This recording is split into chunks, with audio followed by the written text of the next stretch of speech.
اللہ اکبر، مجھے یقین نہیں آ رہا کہ میں یہ اپنی آنکھوں سے دیکھ رہا ہوں. میں اس دور میں موجود ہوں جس میں یہ سب کچھ اپنی آنکھوں کے سامنے وٹنس کر رہا ہوں. اس ٹائم پہ فلسطین میں جو سچویشن بن گئی ہے نا، اتنی انٹرسٹنگ سچویشن ہے کہ اللہ سبحانہ تعالیٰ کے ہونے کے کافروں کو بھی اعتبار آ جانا چاہیے اس ٹائم کے اوپر کہ اوپر اللہ کی ذات بیٹھی ہوئی ہے جو مسلمانوں کے ساتھ ہے.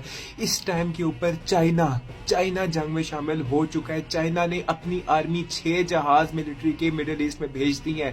چائنا آج تک، یہ میں آپ کو بتاتا چلوں کہ آج تک چائنا نے پوری دنیا میں وہ اس کی انوالومنٹ ہوتی ہے لیکن کبھی بھی اپنی آرمی کو، اپنی ملٹری کو کسی بھی کانفلکٹ کے اندر نہیں ایڈ کیا. لیکن اس ٹائم کے اوپر چائنا بھی پہنچ چکا ہے.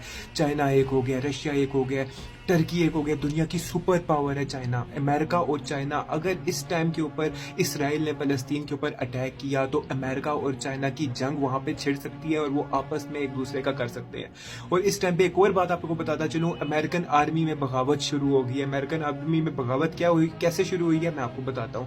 ایک لیٹر امریکن جنرل کا لیک ہوا ہے جس میں اس نے یہ بتایا ہوا ہے، اپنے آفیشلز کو یہ بتایا ہے کہ امریکہ کے جو ٹروپس ہیں نا، اسرائیل کے خلاف ان کے دل کے اندر نا کافی نفرت پیدا ہو گئی ہے. وہ کہتے ہیں کہ اسرائیل غلط ہے، وہ اسرائیل سے نفرت کرتے ہیں. امریکن ٹروپس کی بغاوت شروع ہو گئی ہے. یہ ہوتی ہے اللہ سبحانہ و تعالیٰ کی طاقت. اگر اس ٹائم کے اوپر اسرائیل اٹیک کرتا ہے غزہ کے اوپر تو پھر امریکہ کا تو گیا، اسرائیل بھی گیا. اس ٹائم پہ ساری دنیا نے ان کنٹریز کو کارنر کر دیا اور اس ٹائم پہ کچھ بھی ہو سکتا ہے. اگر اٹیک ہوتا ہے نا، میں آپ کو اتنا بتاؤں، اگر اسرائیلی آرمی نہیں رکتی نا تو پھر جنگ عظیم 3 کا سٹارٹ ہو گیا. اور اگر جنگ عظیم 3 ہو گئی نا، ورلڈ وار 3 ہو گئی تو پھر کام بہت زیادہ خراب ہو جانا ہے. پھر وہ ساری چیزیں رسول اللہ صلی اللہ علیہ وسلم کی حدیث کے مطابق ہو جائیں گی.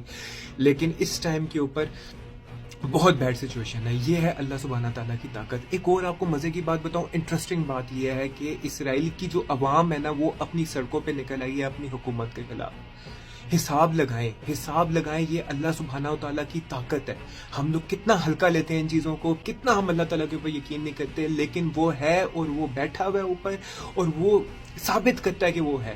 وہ کہتے ہیں نا قرآن پاک میں، اللہ سبحانہ تعالیٰ فرماتا ہے کہ حکمت والوں کے لیے نشانی ہے. اب یہ اللہ سبحانہ تعالیٰ نہیں کہہ رہا تو کیا کہہ رہا ہے؟ حماس کو نہیں پتا تھا کہ وہ اسرائیل کے اوپر اٹیک کرے گا تو اس کے بعد کیا ہوگا. بار بار یہ بات ہے، یہ ایک پوری اسٹریٹجی ہے جس کے اندر حماس اس ٹائم کے اوپر کامیاب ہو رہا ہے. ٹرکی، پاکستان، ایران نے بہت زیادہ مدد کی ہے، یقین کریں. ٹرکی بھی آگے، ہر کنٹری میدان میں اتر گیا. پاکستان نے ابابیل 2 میزائل کا لانچ کیا ہے اور اس ٹائم کے اوپر یہ لانچ کرنا، اس کا ٹیسٹ کرنا، اس کا یہی مطلب ہے کہ سائلنٹلی میسج ہے پوری دنیا کو کہ اس ٹائم پہ جو اسرائیل میں ہو رہا ہے، ہماری یہ طاقت ہے کہ ہم 12 منٹ کے اندر ابابیل 2 میزائل کے ذریعے پورے اسرائیل کو ختم کر سکتے ہیں، نیوکلیئر اٹیک کے ذریعے. اس ٹائم پہ سچویشن بہت زیادہ ورسٹ ہو رہی ہے. اب ہم لوگوں نے کیا کرنا ہے، ہم لوگوں نے مسلمانوں کے لیے زیادہ سے زیادہ دعا کرنی ہے. اور آپ لوگ اسی طرح ماشاءاللہ سے پراؤڈ آف یو، آپ لوگوں نے جتنا اسرائیل فلسطین کے بارے میں ویڈیوز اپلوڈ کی ہیں، دنیا تک حق کی بات پہنچ گئی. سبحان اللہ. اور زیادہ ویڈیوز کو پوسٹ کریں کہ بتائیں کہ کتنا ظلم ہو رہا ہے اور اپنے اللہ تعالیٰ سے زیادہ سے زیادہ دعا کریں.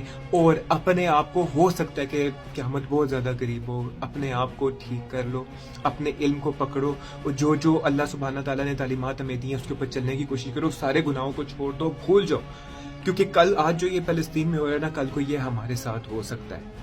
تو اس لیے ڈر جو اللہ سے، ہاتھ جوڑتا ہوں باز آ جاؤ. اور اس ویڈیو کو یہاں تک دیکھ لیں تو اس ویڈیو کو زیادہ سے زیادہ شیئر کریں تاکہ دنیا کو پتہ چلے گی اللہ کی طاقت کیا ہوتی ہے. اور یہاں پہ کامنٹ سیکشن میں اللہ اکبر لکھنا نہ بھولے گا. جزاک اللہ.